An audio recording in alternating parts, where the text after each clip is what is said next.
Greetings, gentle viewers, and welcome to this review of Tea with Mr Rochester by Frances Towers.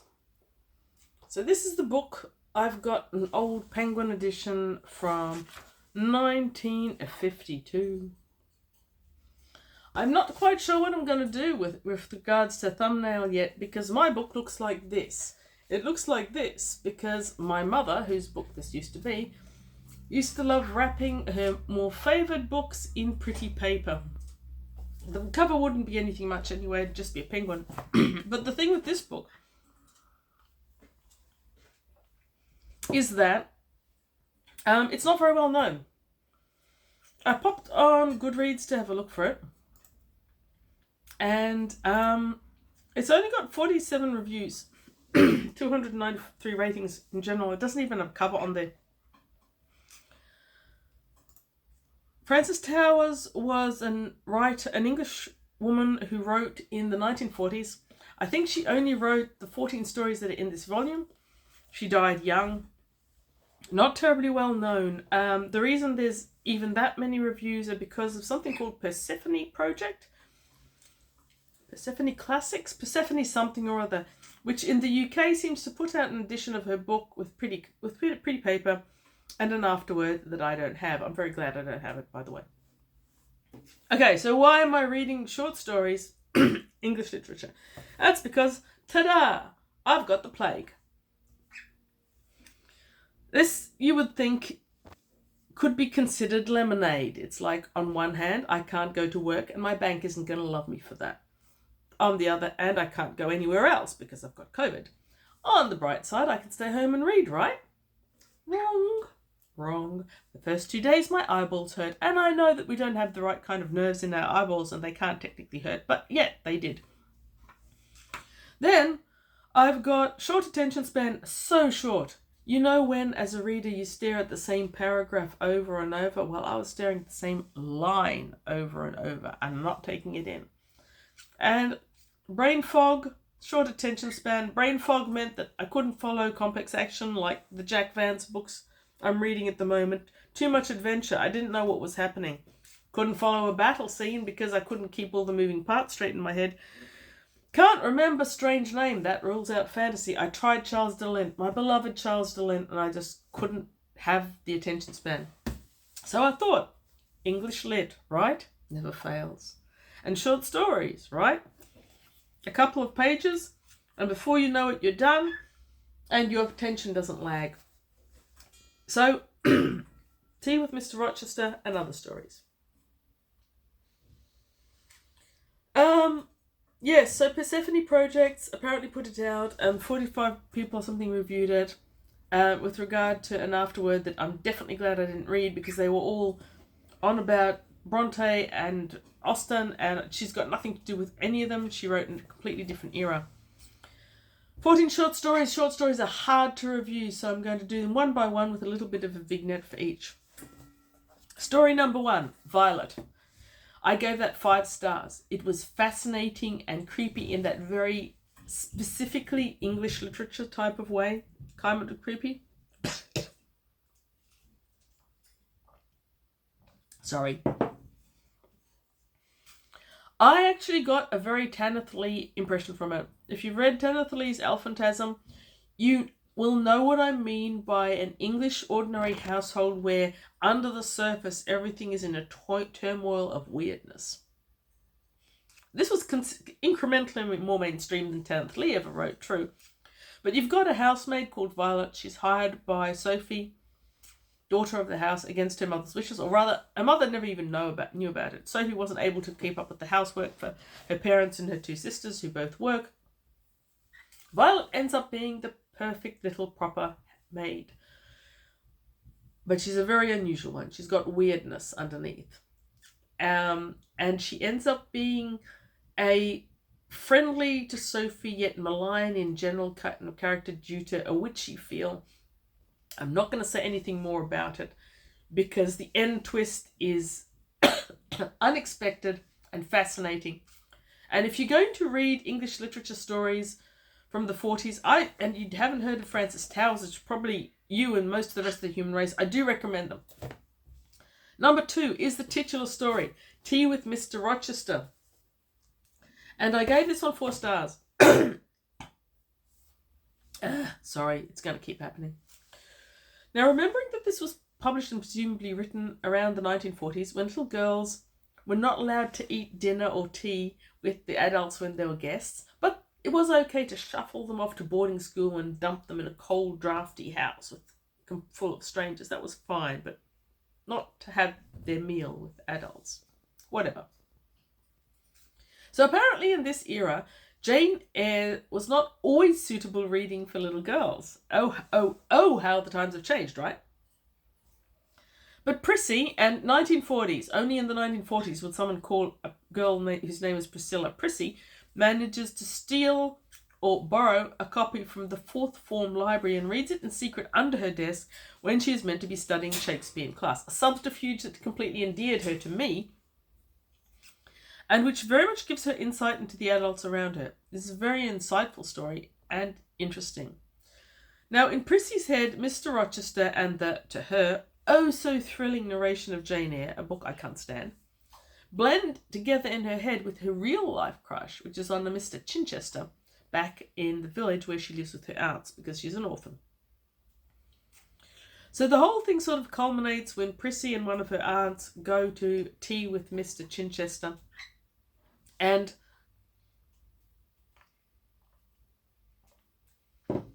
Prissy's impression of the novel and impression of her surrounds blend together, so she makes a very pert comment.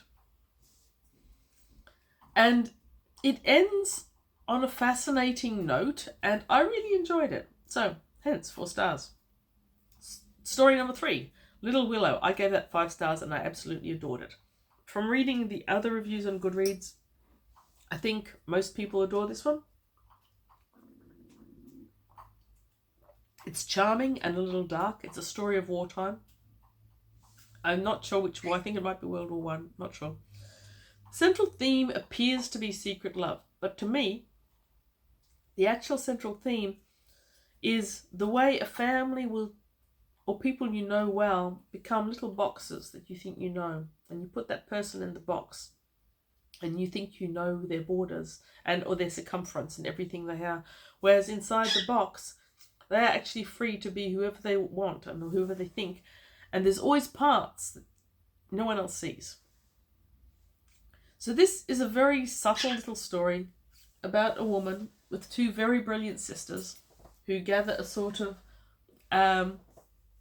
salon around them of brilliant people, and one day a soldier, I think he's from South Africa, comes to the salon and eventually ends up seeming to be a courtier of one of her sisters, but the main narrator, who is the almost unseen sister, is actually the one who falls in love with him. It's a lovely little biopic of humanity. Like all of them, it's beautifully written, and I did share a tear at the end. Now, would I if I wasn't full of COVID virus? I don't know, but I think maybe. And this seems to be the story that nearly everyone who reads this book really likes and is really touched by the ending. Story number 4 is Don Juan and the Lily, and I gave it 5 stars. Here I first saw the reason why all the Persephone people keep banging on about Austen. Here too, though in a completely different era, we get a picture of a young woman and the question of what happens to a young woman if she isn't able to marry. So if she has a decent education but perhaps not the looks to marry. Now, of course, in Austen there were no options, pretty much. But here, our main character, a girl of good intelligence, good education, is farmed out to work at a very unfulfilling clerk job at the age of 19. Her mother doesn't consider her likely to marry because she doesn't think she's attractive enough. While she's there, she meets this fascinating Miss Dello.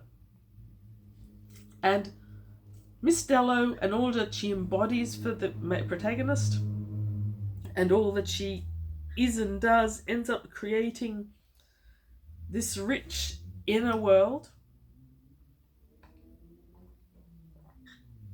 for the young girl who does end up proving her mother wrong. This story is described as being between the 2 world wars.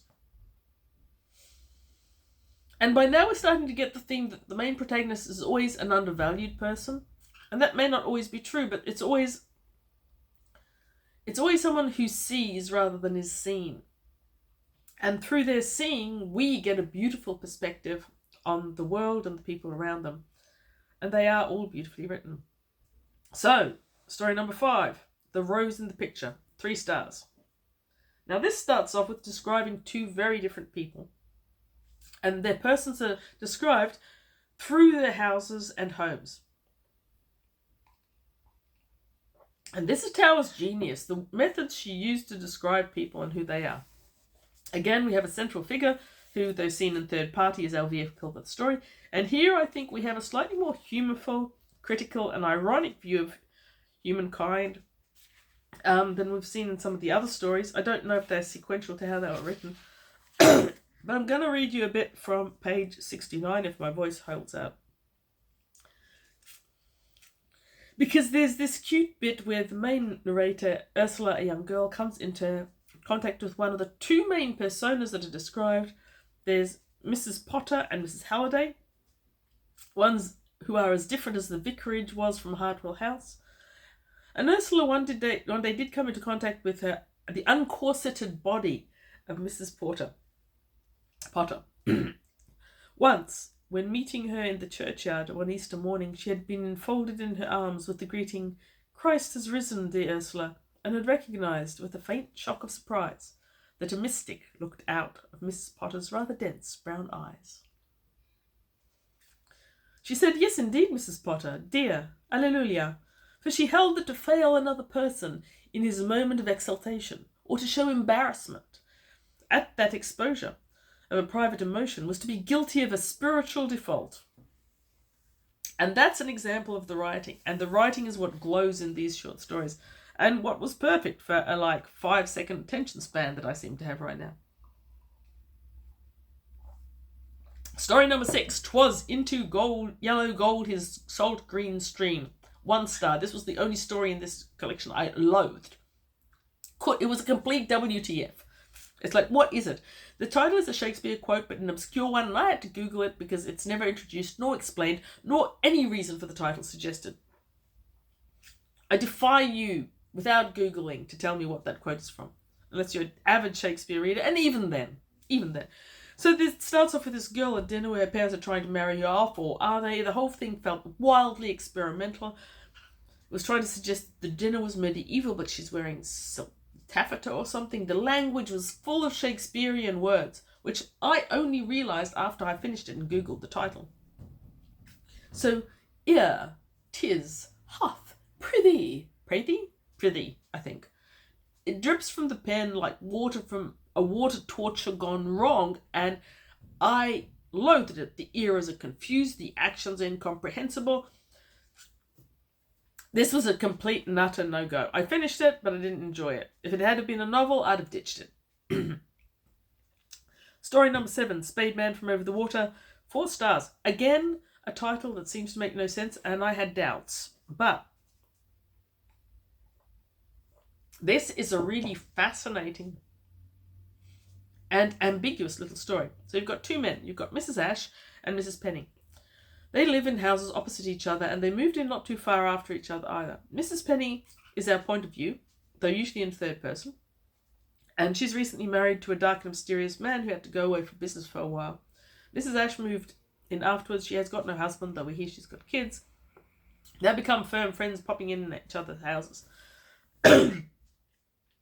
Again, the way Tao describes these people is amazing. Miss Ash is described through her hands and her gestures and her elegance. And both had their houses extensively described as well, and they're quite different.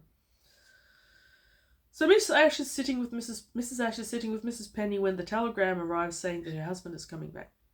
And the 2 women enter into a discussion of the husband. Mrs. Ash has always assumed that this photo on the mantelpiece is her husband, but that ends up being Mrs. Penny's cousin, again, in South Africa, I think. And then Mrs. Penny finally finds a snapshot of them when they're on their honeymoon. Miss Ash looks at it without much comment. Next day, Mrs. Penny goes off to collect her husband from the train or tram or whatever it is. When she comes back, Mrs. Ash's house across the road is vacant. So 5 stars for this weird, creepy, at the end you're left not really knowing. Was Miss Ash real? Was she a big imaginary friend that Miss Penny devised? Was she a ghost? Was she ever really there, yes or no? Mrs. Penny could have imagined her from context. It's kind of right for it, but And what else have we got happening there? We've got so many things happening. She saw a photograph. Does Mrs. Ash know something about Mrs. Penny's husband, who's a dark horse, that she doesn't want to disclose and doesn't want to come? Who knows? But I really love the way it was done. Sorry. Story number 8. Strings in Hollow Shells. Again, another 4-star one. In this one, our main character is Sandra. So Sandra's a modish young woman. She gives off, to me, Brideshead Revisited type vibes. She's the sort of character that you get in Huxley's Chrome Yellow. She's very much... A lot of Agatha Christie's have got kind of Sandras in them as well. Young women from between the wars who are modern and modish. They're starting to turn their backs on previous older people and older thoughts and older behaviours. They're modern. And in a lot of ways, I think that Towers herself is pretty modern. She discusses, her characters discuss all the things that modern did, like art and literature and all this. And there's often characters with that little bit of pretension, but here we concentrate on Sandra. Now, she's just come down from London, possibly with a broken heart, to stay in a country cottage she has known from childhood. Mrs. Prideaux's cottage it is, and it sounds like Mrs. Prideaux takes in paying guests. I'm not sure. It's never stated. I feel like if you were reading this in the 1940s, you'd have known a lot of things that I don't know. In this one, a tactic that Towers has used in other stories becomes really noticeable to me. Sandra thinks of herself as one, as in one does not want relationships. One. And this also makes me think, is this where all the Austen comparisons come in? I don't see Jane Austen in these stories very much at all. Jane Austen was the forerunner of the realism literature. She wrote realistically, and these aren't. These are whimsical, and there's often a magical element to them. But there is that, and I don't have a literature degree or anything, so I don't know what it's called, but there's this third person omniscient, I think it's called, or maybe first person omniscient. I'm sure someone watching this will know, please tell me. Where you're seeing it from inside a point of view, but you're seeing it from above, so you can actually tell what that person is seeing. And so you can enjoy the conversations, but you can enjoy the backstory. And I think that's maybe where the Persephone project keeps comparing it with Austen. I disagree, but So with Sandra, she's staying there, and there's a young guy who's very much on her wavelength. There's an older guy who she very much disregards. But as Sandra stays there, she goes from being a very self-obsessed, egocentric young woman in her own set sort of thing to starting to see that maybe there is a wider world and that older people do have something. And Town herself certainly sees that. And she gives us small snippets of how arrogant and conceited and how boxed in this modish viewpoint is. So that's quite interesting. I really like the way it develops. Now the ending is a bit unintentionally creepy to a modern reader because Sandra ends up falling in love with someone, and the ending, it's creep-worthy in 2024. Don't think it would have been in 1940. Not sure that the author would have minded if it was, but I don't think it was. I think it's meant to be a happy ending. Creep. Story number 9. The Chosen and the Rejected. Again, 4 stars. The 4 stars are for the acute weird value. This one was... Whew. This one... I don't know that I've ever read an English literature story that had quite a creepy ending. Which I'm not going to tell you, by the way. So you've got 2 characters again. Lucy and Florence. They were old school friends. They corresponded while they were young and busy. And they kept in touch. At some stage, it's a later stage of their life, we're told one of them has a bit of a grey patch over her forehead, which makes it sound young to me, but whatever. It was different back then. They decide to pool their funds and live together in a cottage within their means in a small village. They become friends with the fascinating Mr. and Mr. Pride of the local hall, who are heathen or non-Christian or don't go to church or something. There's a lot of churchy stuff in here, by the way. Lots. So they become friends, and Lucy and Florence both see the world in very different ways. They're good friends because they're not similar. And we get to see mostly from Lucy's point of view, but again, it's the omniscient thing. So you see her as well as from her point of view. Lucy's kind of a little bit obsessed with Mr. Pride, and both of them are kind of obsessed with Mrs. Pride, and then they find out that Mrs. Pride has got a bad heart and might die. This was really good. It only gets 4 stars rather than 5. Probably because of my attention span, to be honest. But it was a really, really good story. And strange. So strange. Again, I really want to know if Tanith Lee ever read these stories. Because these would have been completely Tanith Lee cup of tea. And if she didn't, and you love Tanith Lee, or you love that style of literature, but you also want to read short stories, I think try these, if you can find them. They're rare, but, you know. Story number 10. Mrs. Edgerton. I gave it 3 stars. This is the first one that had a protagonist to be a man, Mr. Duncan Charters, who is staying in Mrs. Edgerton's house because he's staying in her house because he met her husband in Switzerland collecting moths. I mean, is that so English 1940s as it seems to me? It's like, I don't know anyone who's met someone in Switzerland collecting moths. Anyway, moth hunting. So random. It made the 1940s seem further away to me than George Lucas's galaxy far, far away, to be honest. But, you know. Anyway, this is a delicately ironic story. The irony in here, I think, is a little bit more chewy than in other ones. And it's mostly irony. It's not. It's about being lost and adrift in life, because Mr. Duncan Charters has ideas about who he is and who he wants to be, and who he wants to be is like the other people staying in Mrs. Edgerton's house, but he doesn't really know what makes them that way. So he tries, but he doesn't quite get there. So he's adrift. He doesn't really know himself. He doesn't have that self-knowledge that makes him comfortable in being who he is. And he's fascinated and adrift. Once again, you've got a twist for the ending. The twist is good. Story number 11. What Must Be Shall Be. 4 stars. I really like that one. This is a very poignant, very beautiful little not love story. It's about a meeting of minds that should be a love story, but what happens when those minds meet when both minds are engaged elsewhere? So you've got a young guy who's, this gave me such a rabbit hole to fall down to. A young guy who's out in Pennorth planting fir trees, and he falls in love with the local most beautiful girl who is cold and distant, and the end becomes mildly encouraging. And just as she's becoming mildly encouraging, he ends up chatting with a local girl, a Miss Pym, with whom he finds a real meeting of minds. And there's this point where he's still fascinated by the beautiful girl, but he goes to visit the other girl, which is when he finds she's actually in love with someone else.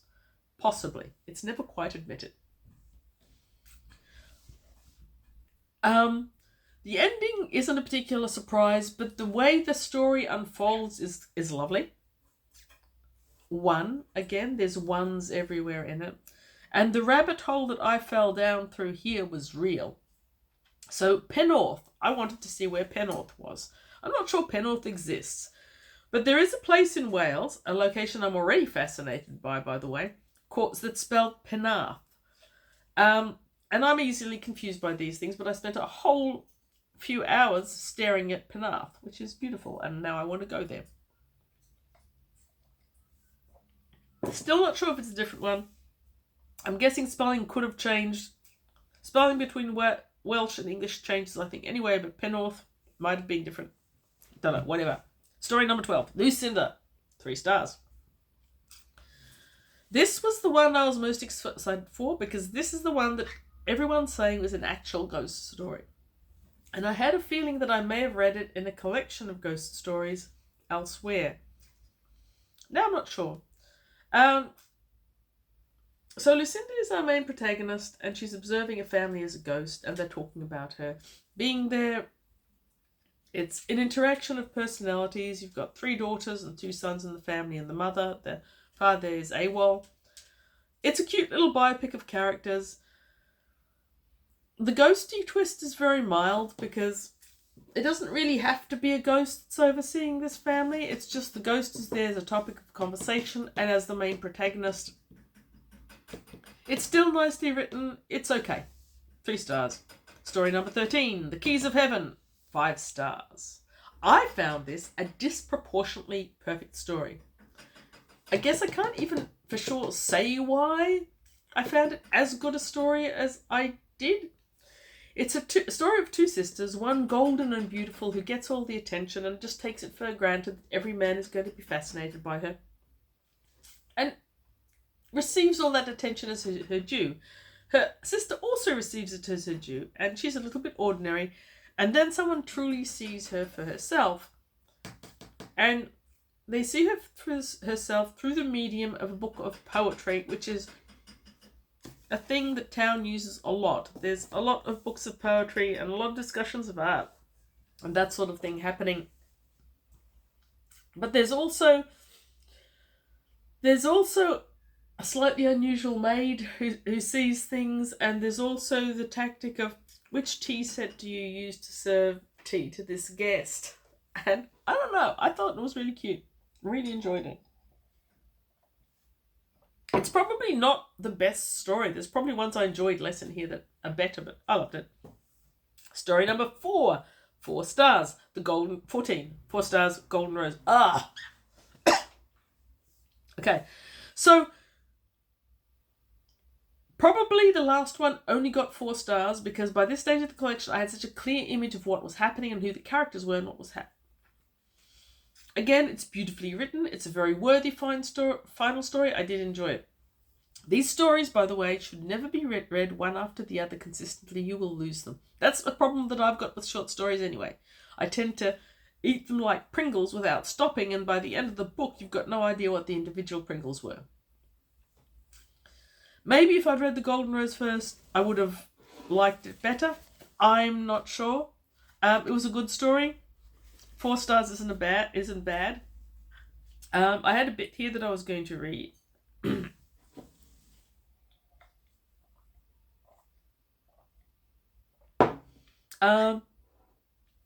So this is about an unusual woman.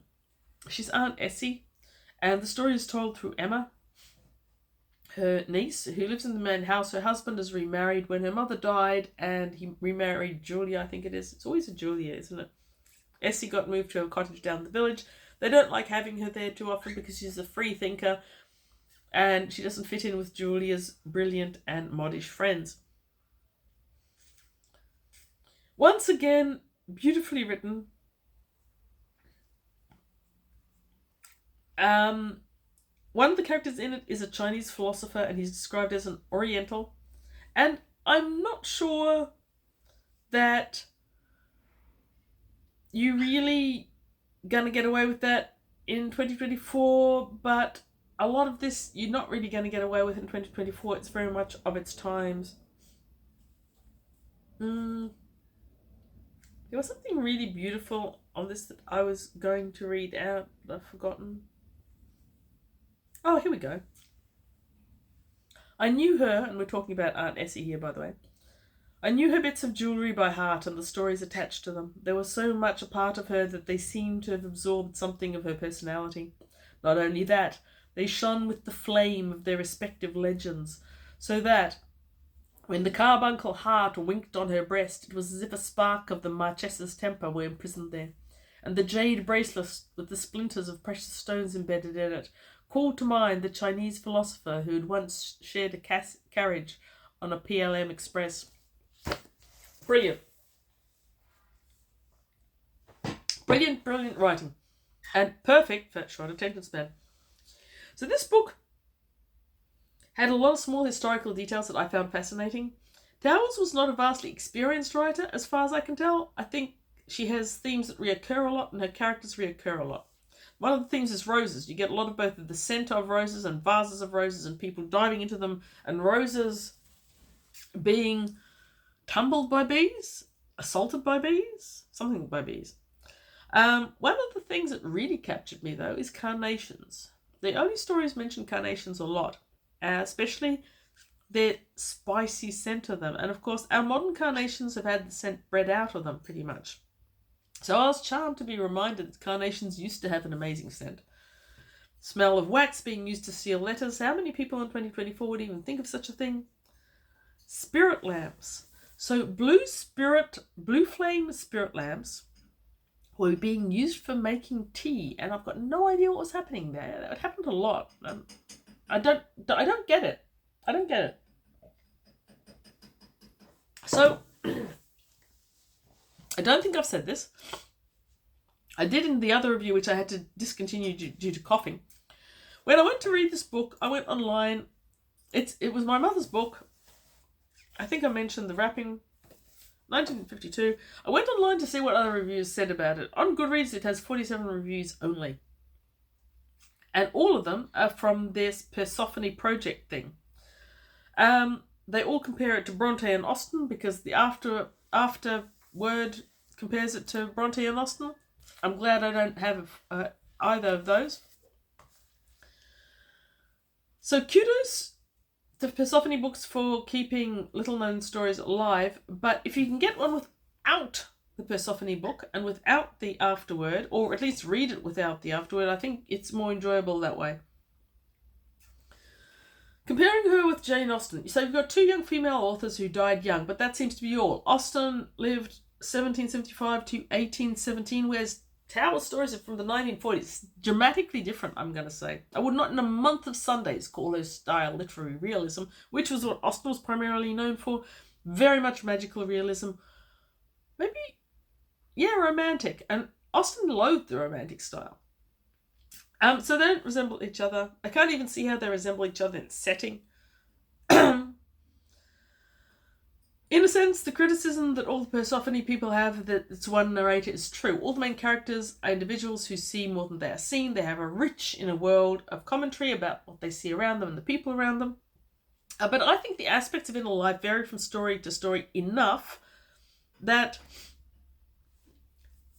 I don't think you can claim that they're all the same. And a lot of people who do also say that they read them continuously. If you're going to read these stories, I think you should allocate yourself to one, unless you've got the virus loading, allocate yourself maybe to one a week, and I think you'll slowly go through them, enjoying them very much as you go.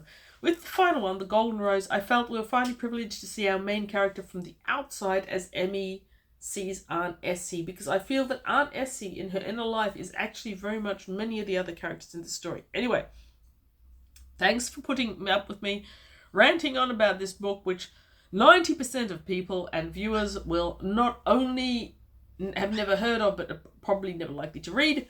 Thank you for sharing this day of reviews with me.